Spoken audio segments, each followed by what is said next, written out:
আমার ব্যবসায়িক পার্টনার কোনরূপ প্রমাণ ছাড়া আমার উপর অন্যায়ভাবে মোটা অঙ্কের টাকা জন্য মিথ্যা দায় আরোপ করছে, কিন্তু এতে শপথ করে আমাকে দায় এড়াতে হচ্ছে। এক্ষেত্রে আমার করণীয় কি? কোনো অসুবিধা নেই।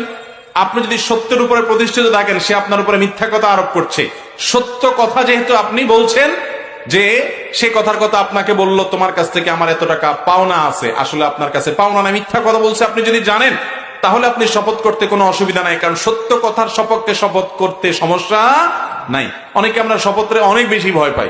এত ভয় পাওয়ার জিনিস না, যদি আপনি সত্যের উপরে থাকেন। হ্যাঁ, মিথ্যার ব্যাপারে যদি শপথ করেন তাহলে এটা ডেঞ্জারাস অপরাধ। কারণ আপনি একে তো মিথ্যা বলছেন, আবার আল্লাহর কসম করে আল্লাহকে সে মিথ্যা কথার সাক্ষী বানাচ্ছেন। এটা খুবই জঘন্য অপরাধ, ডাবল অপরাধ, যে আল্লাহকে আপনি আপনার মিথ্যার জন্য ব্যবহার করছেন, অন্যায় করছেন আল্লাহর সাথে, আল্লাহর শানে বেয়াদবি করছেন, আবার মিথ্যা কথা বলছেন। অতএব মিথ্যা সাক্ষ্য দাও, মিথ্যা শপথ করা এটা ডেঞ্জারাস অপরাধ। কিন্তু সত্য শপথ করতে দোষ নাই, তবে শপথ হবে সঠিক পদ্ধতিতে। কোরআন ছুঁয়ে শপথের শপথ নয়, শপথ হলো আল্লাহর নামে হবে। নবী করিম সাল্লাল্লাহু আলাইহি সাল্লাম বলেছেন, মান আরাদা আন ইয়াহলিফা ফালইয়াহলিফ বিল্লাহি আও লিয়াসমুত। কেউ যদি শপথ করতে চায় সে আল্লাহর নামে শপথ করবে, আর না হলে চুপ থাকবে। অন্য কোনো ভাবে শপথ হবে, অমুকের কিরা তমুকের কিরা, মাথা ছুঁয়ে এটা ছুঁয়ে সেটা ছুঁয়ে না, সে মুখে বলবে আমি আল্লাহর শপথ করে